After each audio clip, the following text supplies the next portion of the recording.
Dear friends who respect freedom, human rights, and the rule of law. We address this letter to the officials of our allied nations and friends of the international community. From the perspective of citizens who deeply value the constitutional legitimacy and national security of the Republic of Korea ROC. The purpose of this letter is to highlight the national security perspective and commitment to the ROC-US alliance held by the legitimate President, Park Geun-hye, and to warn against the critical dangers that the illegitimate policies of subsequent regimes could bring. The national security and alliance relations of a nation must never become tools for security experimentation. Nor should they ever be used as instruments for political compromise or the preservation of a regime. 1. President Park Geun-hye's perspective on national security and the alliance. President Park Geun-hye defined national security as the very foundation of citizens' survival and happiness, emphasizing the ROC-US alliance as a steadfast partnership that has defended freedom and peace. Her policies secured both domestic and international trust based on constitutional legitimacy. The security policies of President Park Geun-hye were firmly rooted in the constitutional legitimacy of the Republic of Korea and the values of liberal democracy. On May 9, 2013, President Park Geun-hye stated the core essence of the ROC-US alliance during her joint address to the U.S. Senate and House of Representatives as follows. Now, our precious ROC-US alliance is moving toward a brighter world and a better future. As such, the ROC-US alliance is evolving into a comprehensive strategic alliance for the 21st century. As long as the solid ROC-US alliance remains intact, and the strong fundamentals of the Korean economy and the crisis management capabilities of the Korean government continue, North Korea's provocations will never succeed. I have long believed that the ultimate goal of the ROC-US alliance must be to contribute to the happiness of all mankind. Now is the time for the ROC-US alliance to take a step further from defending freedom and peace on the Korean peninsula and embark together on a journey toward a peaceful and happy, unified Korea for both the South and the North.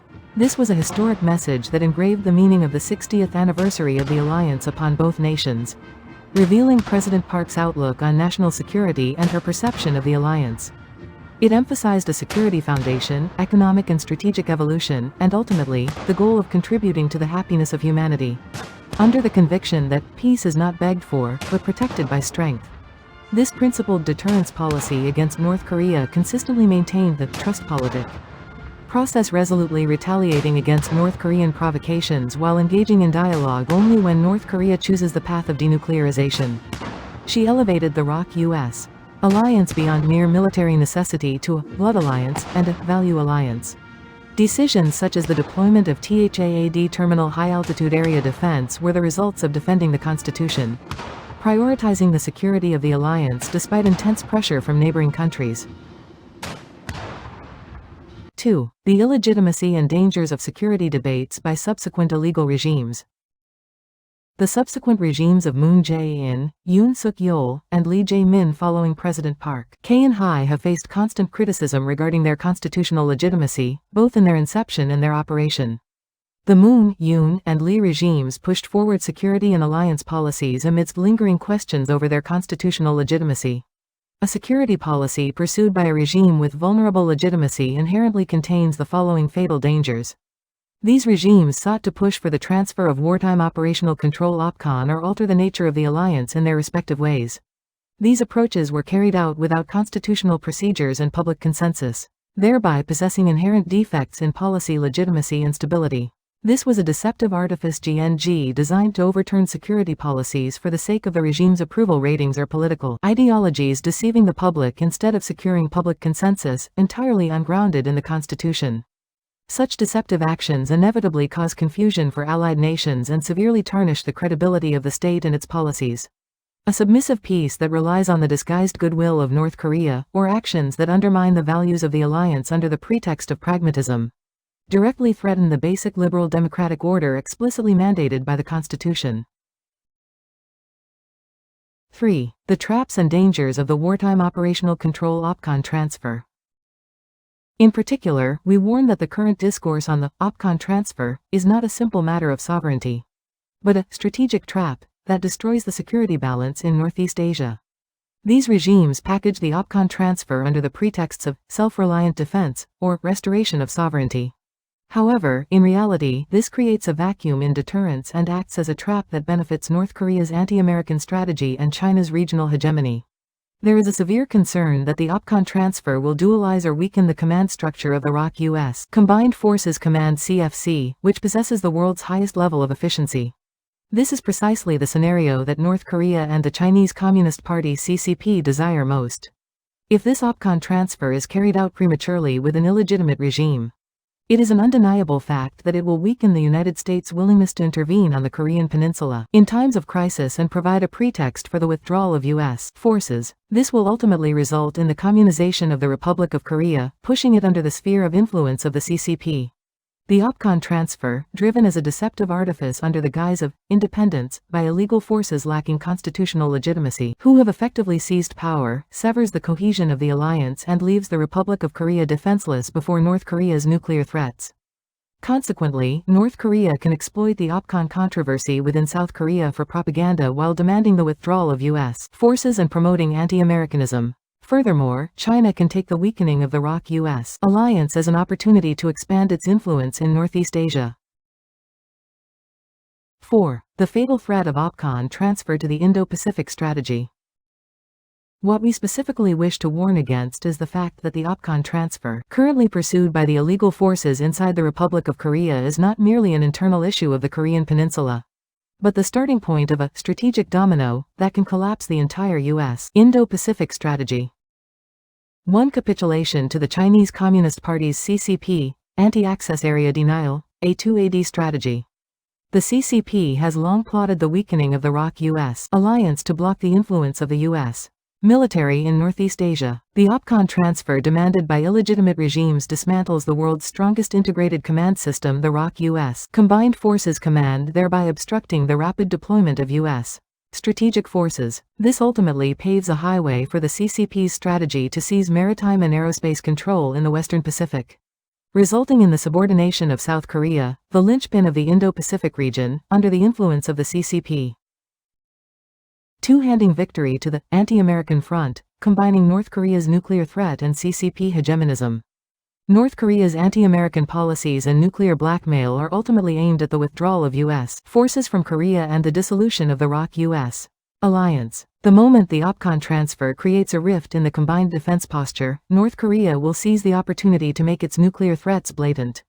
The CCP will back this from behind, erasing U.S. military influence from Northeast Asia. This means the collapse of the frontline defense of the Indo-Pacific strategy, and a direct challenge to the free and open Indo-Pacific order built by the United States and its allies.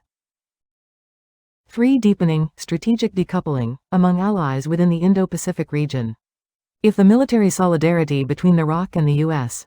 is damaged through the OPCON transfer, the United States will inevitably harbor skepticism about deploying reinforcement forces to Korea during a crisis. This decoupling is the exact scenario North Korea and the CCP desire most, and it will sequentially weaken the security cooperation systems with regional allies, including Japan. 4. Collapse of the alliance link with Japan and the regional defense network. Japan, as a core axis of ROK-US, Japan security cooperation heavily relies on the combined defense posture of South Korea and the United States. If the military solidarity between the ROK and the U.S. weakens due to the OPCON transfer within Korea, Japan will face the risk of a loosened defense network against North Korean missile threats and Chinese maritime expansion. This could trigger debates over independent nuclear armament or independent military reinforcement within Japan, deepening security instability across Northeast Asia. Ultimately, the OPCON transfer will drive the Republic of Korea into security isolation, acting as a self-destructive act that severs the strongest link in the Indo-Pacific strategy. 5. Extension of the Indo-Pacific strategic rift to the weakening of NATO alliance links. Europe shares its security with the United States through NATO and has recently participated actively in the Indo-Pacific strategy. However, if the ROK-US alliance weakens due to the OPCON transfer within Korea, the global deterrence and credibility of the United States will be shaken, causing NATO allies to question whether the U.S. defense commitment can truly be trusted. This could lead authoritarian forces such as Russia, China, and North Korea to spread the message that the U.S. alliance network is fragile, thereby fostering division within Europe. 6. Summary. To summarize, an OPCON transfer pursued with forces lacking constitutional legitimacy is a dangerous gamble that destroys peace and stability in the Indo-Pacific region and offers the Korean peninsula up to the totalitarian alliance of the CCP and North Korea. The international community must coolly recognize the conspiracy of alliance destruction hidden behind the mask of self-reliant defense.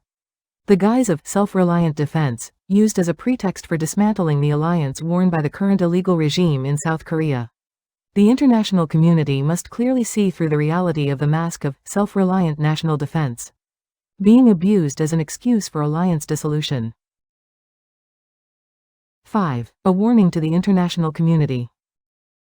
As previously reported, the security and alliance policies pursued by illegal regimes lacking constitutional legitimacy after President Park Geun-hye weakened public consensus and international trust, bringing risk to the strategic stability of allied nations. Therefore, the international community must recognize that only policies based on constitutional legitimacy and public consensus within Korea can guarantee true stability and peace. We state repeatedly that the impeachment proceeding against the legitimate president Park Geun-hye committed illegalities by deliberately violating numerous imperative provisions regarding procedural flaws, ignoring the imperative provisions of the Constitution of the Republic of Korea for state operation. Thus, the legal effect of dismissal against President Park fundamentally failed to occur. Because the president was not legally dismissed, there was no reason to hold subsequent presidential elections. The Moon, Yoon, and Lee regimes are inevitably illegal regimes. The emergence of these illegal regimes stems from anti-constitutional subversion of state governance, orchestrated by anti-state insurgent forces ensnared by the strategies and tactics aimed at communization. Red unification subversive strategies to undermine liberal democracy, which have continued against the Republic of Korea since North Korea's Kim Il-sung. Despite this being a rebellion to overthrow the state, the vast majority of the public failed to notice it because of 1. The legal manipulation under the guise of impeachment procedures. 2. The illegal decisions executed by the justices of the Constitutional Court. 3. The deceitful media that covered up these questions, and 4. The 3 groundless presidential elections conducted by the government to deceive the public. These factors are the root culprits that have deceived both domestic and international audiences into accepting these illegal regimes to this day. 6. In conclusion, even now, the national security perspective and commitment to the alliance held by the legitimate president of the Republic of Korea, Park Geun-hye, are defined as natural exemplars rooted in the constitutional legitimacy of the Republic of Korea. Conversely, the discourse on the OPCON transfer put forward by illegitimate regimes is clearly a dangerous trap that benefits North Korea and China. As evidence, the evisceration emptying out of the constitution and laws utilized to pursue domestic division, security destruction, and fiscal deterioration has reached an unspeakable level since the inception of these illegal regimes. The statement that the Republic of Korea has already become a lawless state, where even the tripartite system of separation of powers has collapsed and basic legal common sense has vanished, is an alarming fact of crisis, not an exaggeration at all. The legal struggle against those regimes to restore constitutional order under the illegal regimes following President Park's administration was met with irrelevant answers, proving to be a completely futile effort against deaf ears. On the contrary, if the claims of our legal struggle had been an absurd legal logic, failing to connect statutory laws and numerous past precedents, we would have already been imprisoned for spreading false rumors, defamation, or insult. Yet, we continue our struggle, relying on the remaining formal constitution. Furthermore, if there were any absurdity in this legal struggle, legal sanctions could have been imposed under any pretext, such as crimes of rebellion or foreign troubles. However, we have rebuked them in various ways with legal logic so rigorous that it leaves no room for such sanctions. We appeal to the international community and our allies to face the dangers of this deceptive security discourse conducted with illegal regimes and to support the return to official duties of the legitimate president, based on the constitutional legitimacy of the Republic of Korea, as well as a sound security and alliance policy for Korea. In connection with this, we continue to share the national security perspective and the understanding of the ROK-US alliance held by Park Geun-hye, the legally rightful president of the Republic of Korea, and hereby review her address, delivered before the United States Congress on May 9, 2013.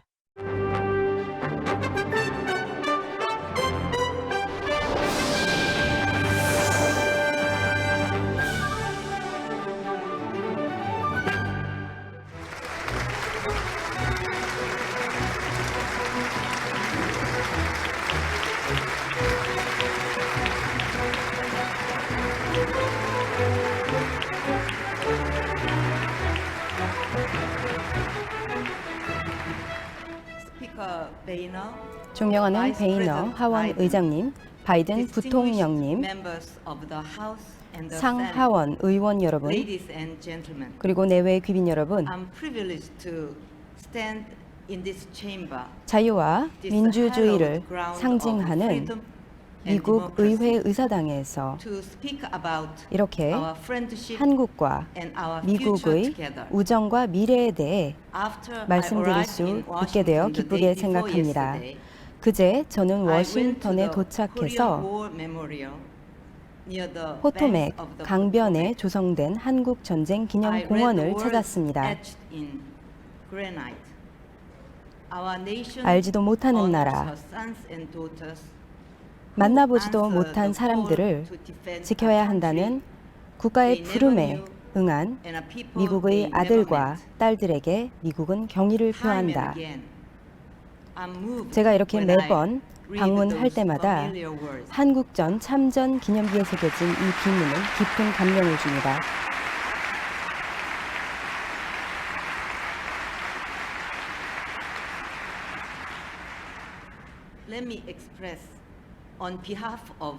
대한민국 국민을 대신해서 깊은 감사 말씀을 드리고 싶습니다. 자유와 민주주의라는 인류 보편의 가치를 수호하기 위해 피와 땀과 눈물을 바친 이 참전 용사들 감사합니다.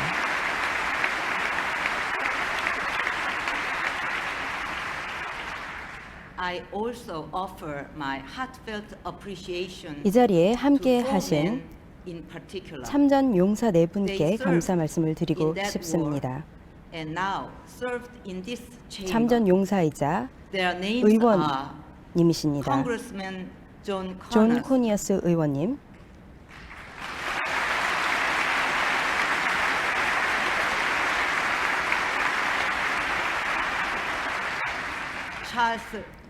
찰스 랑게,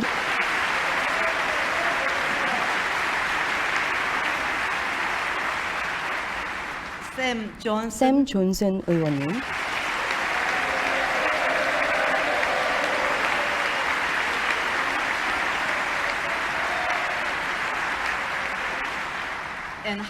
그리고 하워드 코블 의원님,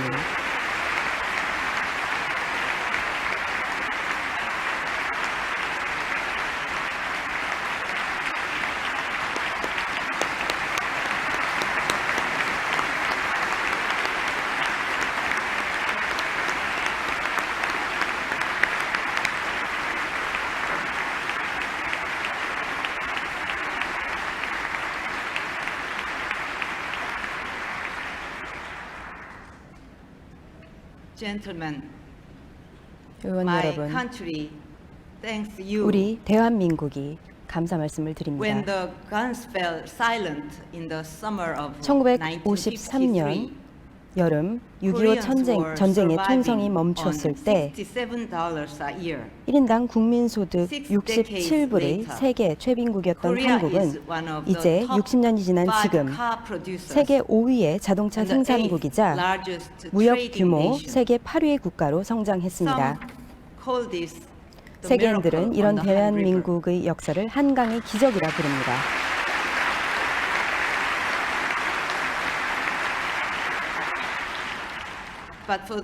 하지만 대한민국 국민들은 이것을 기적이라고 생각하지 않습니다. 그리고 이것은 국내뿐만 아니라 이러한 성취의 역사를 만들기 위해 한국인들은 독일의 광산에서, 월남의 정글에서, 그리고 열사의 중동 사막에서 많은 땀을 흘려야 했고 혼신의 힘을 다했습니다. 이러한 대한민국 국민들이 저는 존경스럽고 이들의 대통령이 된 것에 자부심을 느낍니다.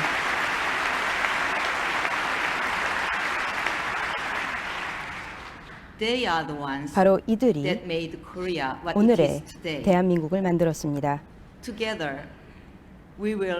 그리고 우리는 또 다른 제2의 한강의 기적을 이룰 것입니다. 이번에는 with a revived economy, 경제 with a 부흥과 people that are happy, 국민 행복, with a flourishing culture, 문화 and on 융성, a pathway to a reunified peninsula. 그리고 평화 통일 기반 구축을 통해 기적을 이룰 것입니다.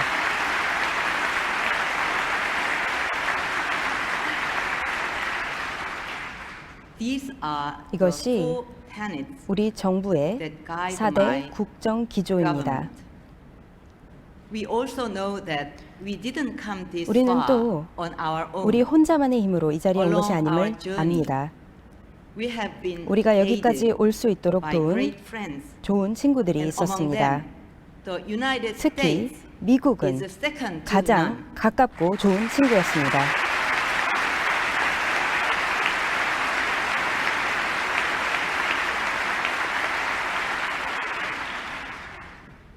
America, I thank 저는 you 미국의 for your 우정에 friendship. 깊이 감사합니다. If the past is anything to go by, 이렇게 소중한 역사를 our new 공유해온 journey 한국과 will also 미국이 be filled 앞으로 with excitement. 만들어갈 새로운 역사가 기대됩니다. This year, we honor the 그 60th 토대가 되어온 anniversary 한미 of 동맹이 our alliance. 올해로 60주년이 And 되었습니다. today, I would like 오늘 to 저는 acknowledge 여러분들에게 one iconic 한미 family 동맹의 60년을 that 대표하는 captures 한 those 가족을 60 소개해 years. 드리고자 합니다. It is the family of 데이비드 Lieutenant 모건 Connor, 중령의 가족입니다. David Morgan.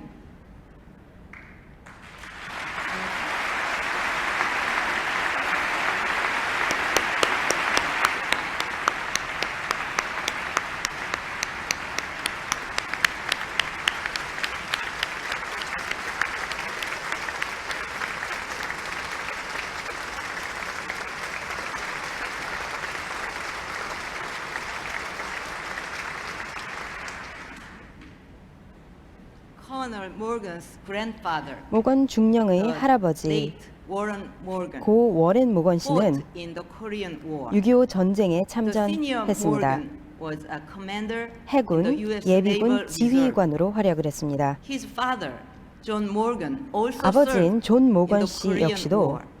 6.25 전쟁에 He was a 참전했습니다. battery commander of 미 the 213 2013 야전 포병대대 Field 포병 Artillery. 중대장으로 참전했습니다. Connor Morgan himself 모건 has 중령도 served two tours 두 번에 in 걸쳐서 Korea in 1992 1992년과 and 2005년에 2005. 주한 미군에서 근무했습니다. The Morgan family 이 모건 is a 가족은 living testimony to our 3대가 60 함께 years together. 한국의 안보를 지켜낸 한미동맹 60년의 산 Three generations 증인입니다. of Americans helping to safeguard Korea. 이렇게 3대가 한국의 안보를 지켜낸 것입니다.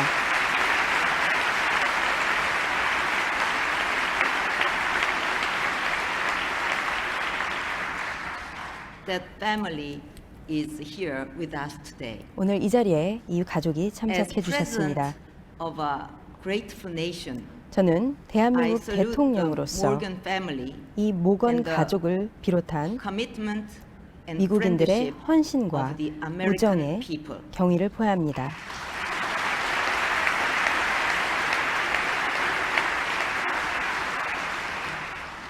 Looking forward, our precious 앞으로 alliance 우리의 is 이렇게 setting 소중한 its 한미 sights 동맹은 on a better world, 보다 나은 a 세계, brighter future, 보다 밝은 미래를 향해 bound 나아가고 by 있습니다. trust, guided by 공동의 shared 가치와 values. 신뢰를 We 바탕으로 are cooperating 지구촌 across and 곳곳에서 beyond our own 협력의 boundaries. 벽돌을 쌓아나가고 있습니다. Korea has stood by the United 한국은 States 미국과 in 함께 Iraq, 이라크에서 Afghanistan. 그리고 아프가니스탄에서 Together, we supported peace 평화 building 정착과 재건의 and 임무를 construction 수행해 왔습니다. in those nations.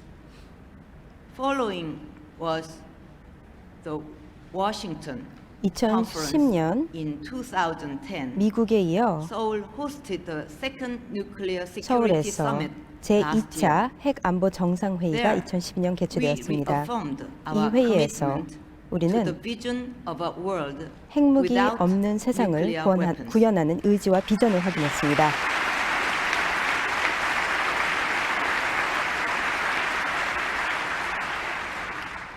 A world Without nuclear weapons, 오바마 대통령의 President Obama's 핵무기 vision 없는 세상의 must 비전은 start on the Korean Peninsula. 한반도에서부터 시작되어야 할 것입니다.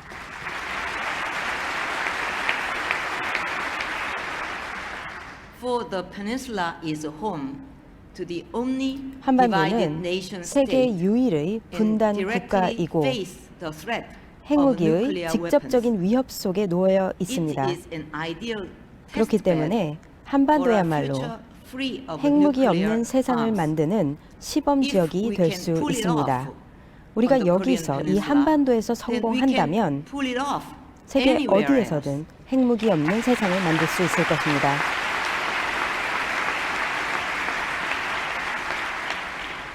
Korea has been 한국은 pursuing the peaceful use 원자력의 of 평화적 nuclear 이용을 energy. 추구하고 있습니다. It is also 이는 firmly committed 확고한 to the principle of 비확산 원칙에 근간을 non-proliferation. 둔 것입니다. Korea and the United States are 한국과 미국은 partnering to build 세계 reactors 원자력 in 시장에 third countries. 공동 진출하고 있습니다. In this regard, 그렇기 we need 때문에 a modernized, 우리는 mutually 앞으로 beneficial successor 선진적이고 to our 호혜적인 existing 한미 civil 원자력 nuclear 협정의 개정이 agreement. 필요합니다. Such an accord will 이러한 bring 개정안은 huge benefits to 양국의 related industries 원자력 산업에 in 도움이 both 될 our 것입니다. countries.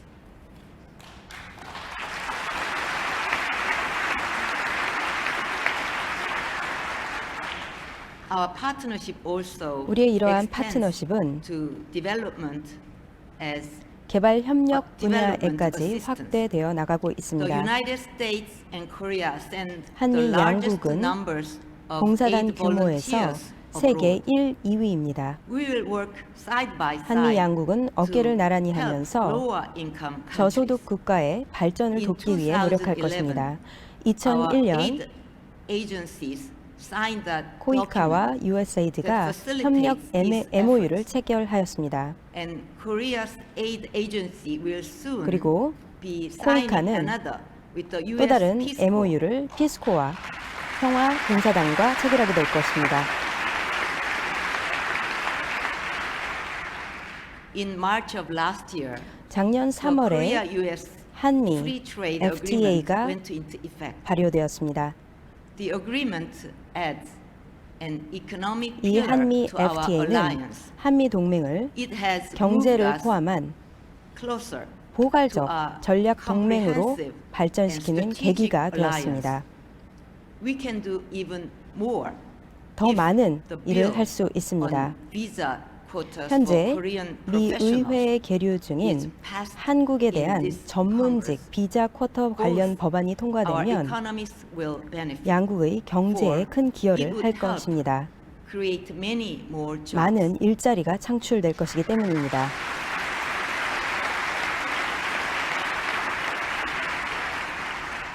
If it should show our people 그리고 what the FTA FTA로 can do for 인해서 them, 양국 국민들이 I 실질적인 ask Congress 혜택을 입는다는 for its 것을 understanding 체감하는 좋은 for 계기가 its 될 support. 것입니다. 그래서 미 의회의 적극적인 관심과 Our 지원을 FTA 부탁드립니다. also connects East 또한 한미 Asia and FTA는 North America 동아시아와 and 북미를 provides 연결하는 a key 가교로서 platform for building a 아시아 common 태평양이 Asia 하나의 Pacific 시장으로 market. 발전해 나갈 수 The 있는 agreement 중요한 기회를 also 제공합니다. helps underpin 그리고 Washington's 미국의 rebalancing 아시아 toward the 재균형 region. 정책의 중요한 축이 될 것입니다. Collectively, these developments 이러한 paint a 노력을 통해서 forward-leaning alliance. 미래지향적인 동맹으로 발전하고 Point 있고 to a 21st century 21세기 partnership 포괄적 전략 that is 동맹으로 both 한미 동맹은 and 진화하고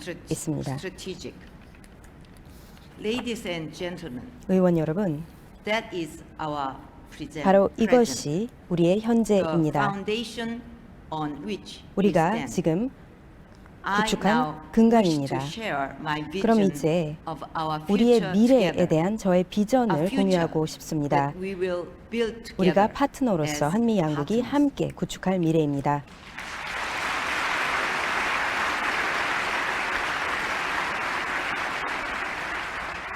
Following our meeting yesterday, 어제 정상회담에서 오바마 대통령과 저는 공동선언을 채택했습니다. 지난 60년간의 대단한 성취를 기반으로 우리는 새로운 여정을 시작하려고 합니다. 한반도의 평화를 구축하고 동북아의 협력을 구축하며 전 세계의 번영을 위한 여정입니다. 저는 우리가 이러한 여정을 시작함에 있어 세 가지의 비전으로 우리의 파트너십이 발전하기를 바랍니다. 첫 번째는 한반도의 지속적인 평화를 위해 그리고 나아가서는 한반도의 통일을 위한 기반을 마련하는 것입니다.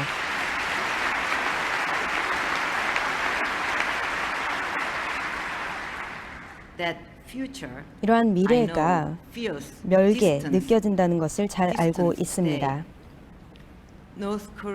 북한은 지속해서 위협과 도발을 계속하고 있습니다. 장거리 미사일을 발사하고 핵실험을 단행하고 있습니다. 이로 인해 한반도와 영내의 평화를 저해하고 있습니다.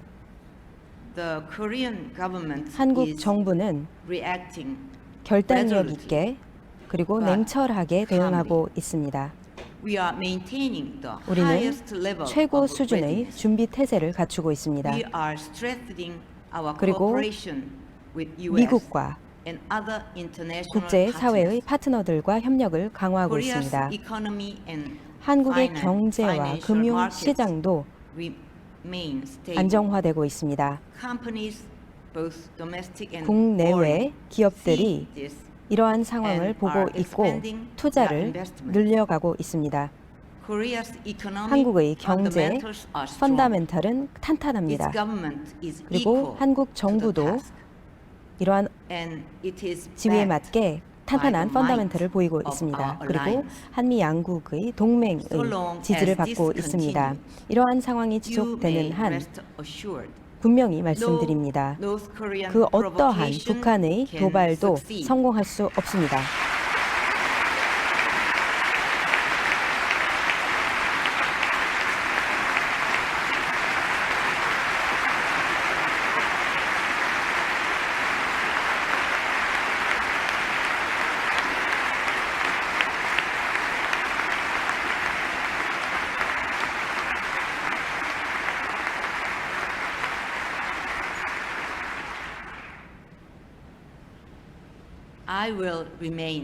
저는 단호하고 강경하게 한반도 신뢰 프로세스를 진행해 나갈 것입니다. 저는 신뢰야말로 평화로 이르는 길이라는 데 확신을 하고 있습니다. 그리고 한국의 통일, 하나의 한국을 위한 경로입니다. 대한민국은 핵무기로 무장한 북한을 결코 용인하지 않을 것입니다.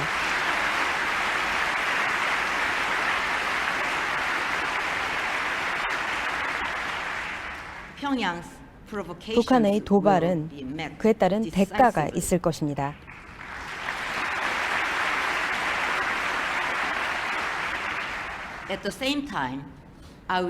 하지만 동시에 인도주의적 지원, 특히 북한 주민, 북한 영유아 또 어린 아이들에게 제공되는 인도주의적 지원을 정치적 상황과 연계하지 않을 것입니다. 그리고 교류를 통해 그리고 협력을 통해 신뢰를 쌓아 나감으로써 우리는 지속적인 평화를 위해 그리고 평화로운 통일을 위한 기반을 마련할 것입니다.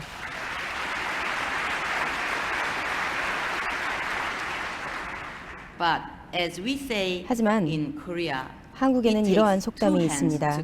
두 손이 마주쳐야 소리가 난다는 속담이 있습니다.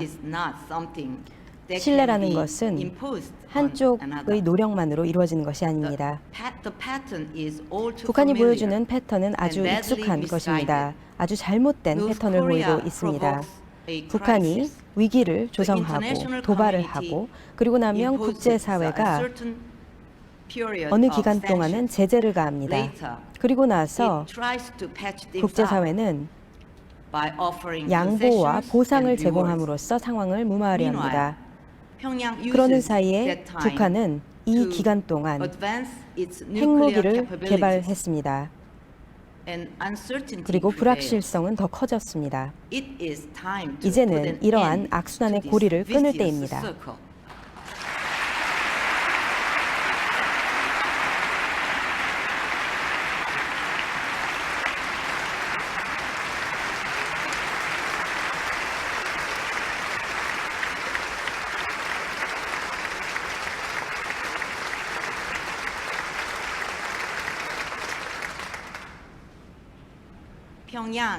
북한은 두 가지의 목표를 동시에 추진하고 있습니다. 핵무기와 경제 개발을 동시에 추진하고 있습니다. 이 두 목표는 양립할 수 없는 것임을 우리는 잘 알고 있습니다. 두 마리 토끼를 다 잡을 수는 없습니다.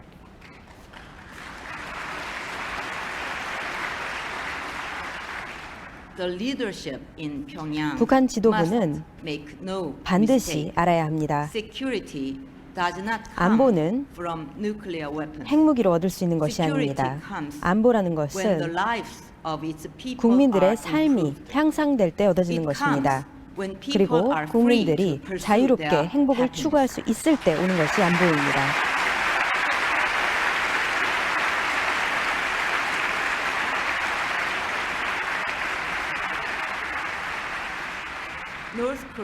북한은 올바른 선택을 해야 합니다. 국제사회의 책임 있는 일원이 되기 위한 첫 발을 내딛어야 합니다.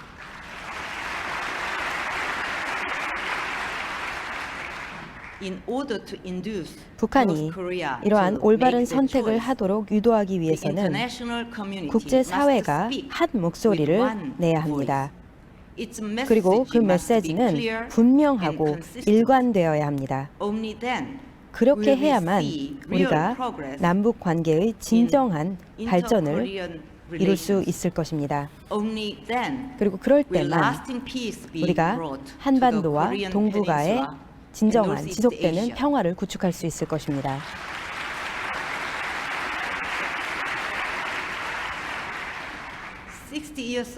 60년 전 한반도의 전쟁이 끝나고 두 나라는 분단되었습니다. 그리고 비무장지대가 성립이 되었습니다. 군사 충돌을 막기 위한 비무장지대가 가장 군사화된 지대입니다. 그리고 비무장지대에서의 대치 상태는 전 세계의 평화를 위협할 수 있는 잠재력을 갖고 있습니다. 이러한 위험을 해소해야 합니다. 단순히 대한민국과 북한뿐만 아니라 전 세계가 함께 참여해야 합니다. 이 비무장지대는 그 이름에 맞게 비무장화되어야 합니다. 평화를 잠식하는 것이 아닌 평화를 강화하는 지역이 되어야 합니다. 이러한 비전을 가지고 저는 이 비무장지대 안에 세계 평화공원을 짓고자 합니다. 그리고 이 세계 평화공원은 전 세계인에게 평화의 메시지를 전할 것입니다. 그리고 이러한 공원은 제가 추진하는 신뢰 구축 프로세스와 함께 할 것입니다.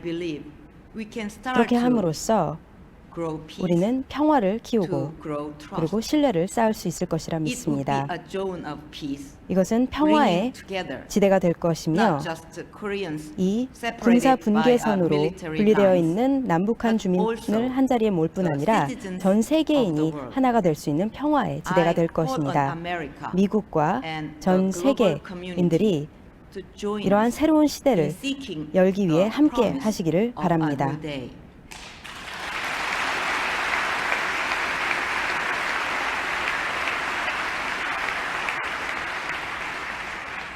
Honorable members of Congress. 의원 여러분, second leg of our journey extends beyond 한미 동맹이 나아갈 the 두 번째 Korean 여정은 Peninsula 한반도를 to 넘어서 all of Northeast 동북아를 Asia, 향한 것입니다. we must 이 build a 동북아에서 mechanism 우리는 of 평화와 peace and 협력의 cooperation. 메커니즘을 구축해야 합니다. Sadly, today, 안타깝게 the 오늘날의 nations 상황을 of 보면 this 이 region 동북아 fail 지역의 to 국가들은 fulfill all that 함께 we can achieve 달성할 수 있는 그런 잠재력을 collectively. 실현하지 못하고 있습니다. That potential is 이러한 tremendous. 잠재력은 정말 무한합니다. The region's economies 동북아 지역의 are 경제는 gaining 점점 더 그 ever 영향력이 greater 커지고 있습니다. and becoming 그리고 그 어느 more 때보다도 and more 상호 의존도가 interlinked. 높아지고 있습니다. Yet, 그럼에도 differences stemming from 역사로 history 인한 are 차이가 계속해서 벌어지고 있습니다. It has been said that those who are 이러한 말이 blind to the 있습니다. past 과거에 cannot 눈을 see the 감는 future. 자는 미래를 볼 수 This 없다라는 is 말이 있습니다. obviously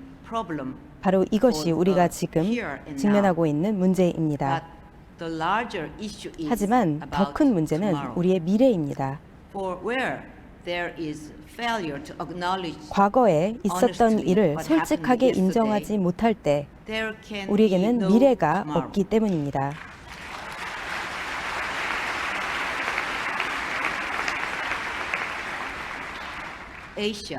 아시아는 아시아의 모순에 직면해 있습니다. 한편으로는 경제적인 상호 의존성이 커가는 데 반해 다른 한편으로는 정치적으로나 안보 협력에 있어서 후퇴하고 있기 때문입니다. 이러한 모순을 어떻게 극복해 나가느냐가 앞으로 아시아에서 새로운 질서를 구축하는 데 결정적인 역할을 할 것입니다. 우리는 함께 이러한 어려움을 해결해 나가야 합니다. 그래서 저는 동북아의 평화, 협력 이니셔티브를 제안하는 바입니다. 우리는 동북아 지역의 이 다자 대화 과정을 더 이상 미룰 수 없습니다. 우리는 함께 미국과 그리고 다른 동북아 지역의 파트너들은 보다 이 연성 이슈에서 시작할 수 있을 것입니다. 환경 이슈나 재난 구호 관련해서 시작을 해볼 수 있겠습니다. 또 핵 안보라든지 대테러에 있어서 협력을 할 수 있을 것입니다. 이러한 과정을 통해서 신뢰가 형성될 것입니다. 그리고 이 신뢰를 통해서 우리는 우리 협력의 지평을 더 펼쳐나갈 수 있을 것입니다.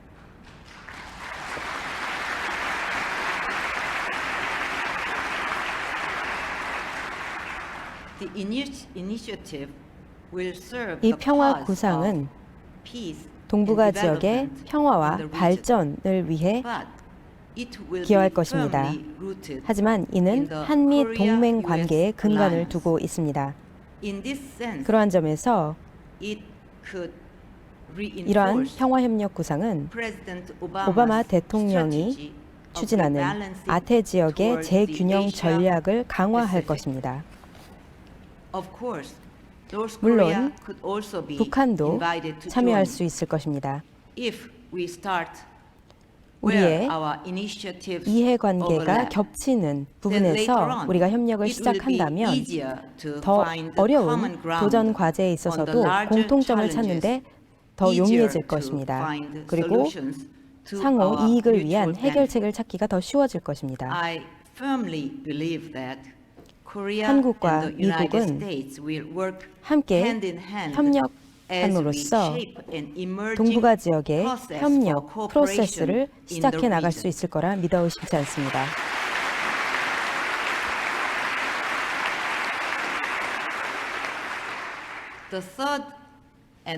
세 번째 그리고 마지막 여정은 이 한반도를 넘어서 그리고 동북아 지역을 넘어서 전 세계를 향하는 것입니다. 행복을 위한 것입니다. 한반도의 한국민들의 행복뿐만 아니라 전 인류의 행복을 위한 것입니다. 그리고 제가 취임 시에 이야기했던 비전입니다. 바로 행복의 추구는 in the American 미국의 Declaration 독립선언에 of Independence. 명시되어 있습니다. It also 그리고 occupies a special 대한민국의 place in the 헌법에도 Korean Constitution. 분명히 명시되어 있습니다. I have long 저는 believed that our alliance 우리의 should 한미 aim 동맹이 far. 더 큰 that 목표를 가져야 it 한다고 should 믿습니다. ultimately 그리고 seek 더 a 행복한 happier 세상을 world. 구축하기 위한 목표를 가져야 한다고 Guided 믿어왔습니다. by this spirit, 이러한 정신을 we 바탕으로 stood side by side 우리 in 한미 the 양국은 frontiers 평화와 of peace and freedom. 자유에서 함께 해왔습니다. Infused by this spirit, 그리고 이러한 we are 정신을 바탕으로 expanding cooperation 우리는 on global 글로벌 issues, 이슈에 협력을 issues like 확대해 나가고 있습니다. counterterrorism, 대테러, nuclear non-proliferation, and the global 비확산, 핵 financial 비확산, crisis. 그리고 세계 금융 위기에 Our 있어서 함께 efforts will not 협력했습니다. stop there. 하지만 우리의 노력은 Together, 여기서 그치지 we 않을 will 것입니다. help 우리 spearhead 양국은 the universal values of 보편적인 freedom, 가치인 human 자유, rights, and the 인권, rule of law. 그리고 법치주의를 확산해 나갈 것입니다.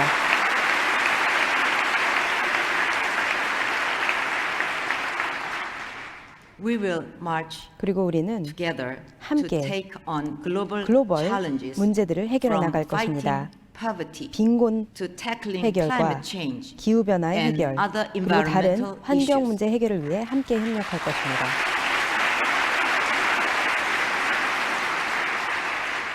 Members of the House and the Senate, 상하원 의원 여러분, our journey since the Korean 한국 War has 전쟁이 been led 끝나고 by a specific 양국은 mission to respond to 북한의 their threats 위협과 and 도발에 provocations 대응하기 위해 노력해 from the 왔습니다. north, and 그리고 to defend 한반도의 freedom 자유와 and peace 평화를 on the Korean 수호하기 Peninsula. 위해 노력해 왔습니다.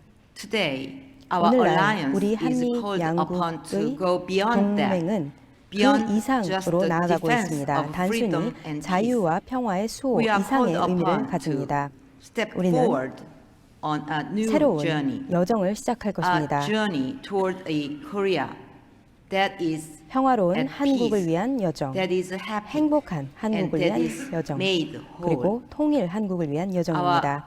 economic partnership 한미 양국의 must 경제, also aim 협력 역시도 higher 더 큰 목표를 and reach 가져야 further 합니다. into 그리고 the 더 future. 큰 미래를 보아야 합니다.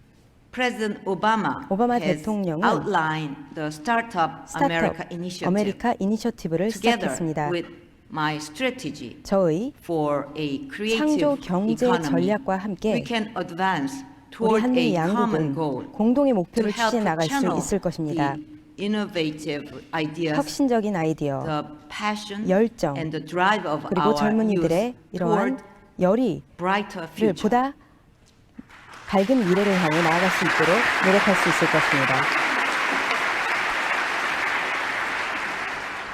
Koreans and 한국과 Americans are 미국은 partnering in new 새로운 ways. 방식으로 파트너십을 where, 맺고 있습니다. whether at world tours of Korean pop stars for 한국의 Hollywood films 대중 가수가 할리우드 or 영화에서 at reconstruction 활동을 하는 sites 것이나 in the Middle East. 또 중동에서의 Together, 재건 활동에 we 있어서 can 다양한 방식으로 envision 한미 a 양국은 future 협력하고 있습니다. that is richer, 우리는 함께 더 that is 풍요롭고 safer, 더 and 안전하고 that is 더 happier. 행복한 미래를 구상할 수 Our 있습니다. chorus of freedom and peace, 자유와 of 평화의 future and hope 우리의 노력 has not 그리고 ceased 평화의 to 노력은 resonate over the 지난 last 60년간 60 years. 이어져 왔고 and 앞으로 will 또 계속될 not 것입니다. cease to go on. Thank you very much. 감사합니다.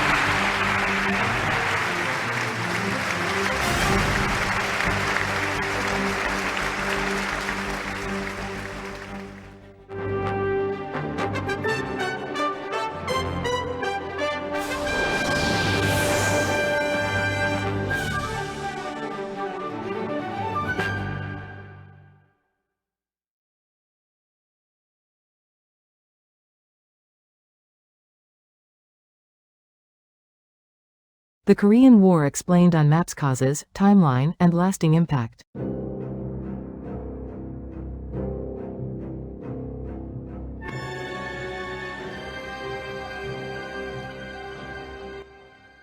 In 1950, tensions between the Western countries and the Soviet Union bloc, known as the Cold War, escalated with the outbreak of the Korean War. This bloody and brutal conflict resulted in the deaths of millions of North and South Koreans, as well as more than 100,000 casualties among the United Nations forces involved. Although the war is largely forgotten today, its legacy continues to have a significant global impact. In 1910, Japan annexed Korea and controlled it for 35 years until the end of World War II in 1945. At that time, Japan withdrew its army from Korea and the country was officially liberated. After the war, Korea was divided into two occupation zones along the 38th parallel, with the northern zone being managed by the Soviet Union and the southern zone being administered by the United States. In 1948, as the tension heated up, the occupation zones became two independent states, the Communist Democratic People's Republic of Korea in the north, led by Kim Il-sung, and the Capitalist Republic of Korea in the south, led by Syngman Rhee. Both governments claimed to be the legitimate rulers of all of Korea, and neither accepted the border as permanent, leading to conflict between the two Koreas.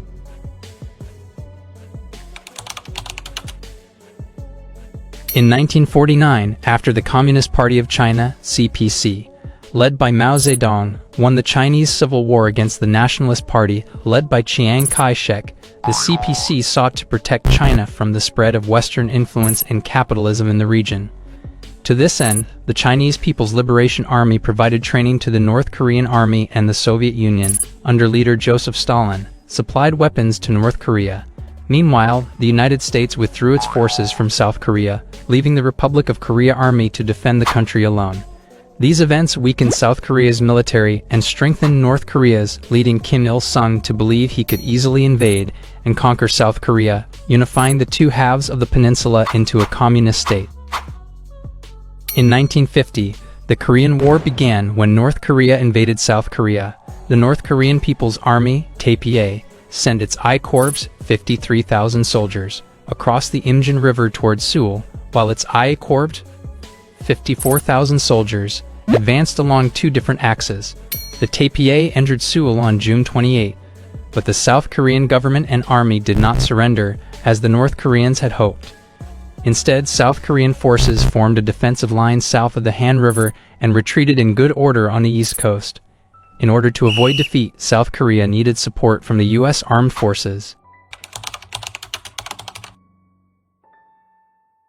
The United States, concerned about the spread of communism, requested that the United Nations, UN, intervene in the Korean War. In response, the UN passed resolutions calling for the invasion to be stopped and for UN member states to provide military assistance to the Republic of Korea Army. The Soviet Union, as a permanent member of the UN, could have vetoed these resolutions, but it was boycotting the UN Security Council at the time and therefore did not block the deployment of a UN army made up of soldiers from 16 nations to assist South Korea, led by General MacArthur. This intervention was granted under the request of South Korea and the resolutions passed by the UN.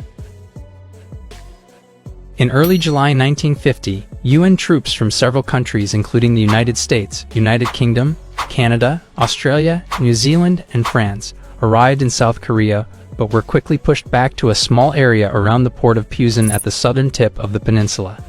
It wasn't until August that the 8th Army, led by Lieutenant General Walton H. Walker, and the Republic of Korea Army, led by Major General Chung Il-kwon, were able to fight back more effectively. Walker used medium tanks, rocket launchers, and fighter bombers to stop the North Korean tanks. The UN forces were able to stabilize the front at the Pusan perimeter with the help of U.S. air and naval support. Then, in September 1950, General MacArthur, with the 1st Marine Division and the 8th Army's remaining infantry division, the 7th, as well as South Korean Marines and infantry, and a variety of U.S. support troops, carried out a surprise amphibious landing at Incheon. After a naval bombardment and aerial attack on September 14, the Marines took control of Wolmi Island, a key harbor defense site, and then Incheon itself in the late afternoon.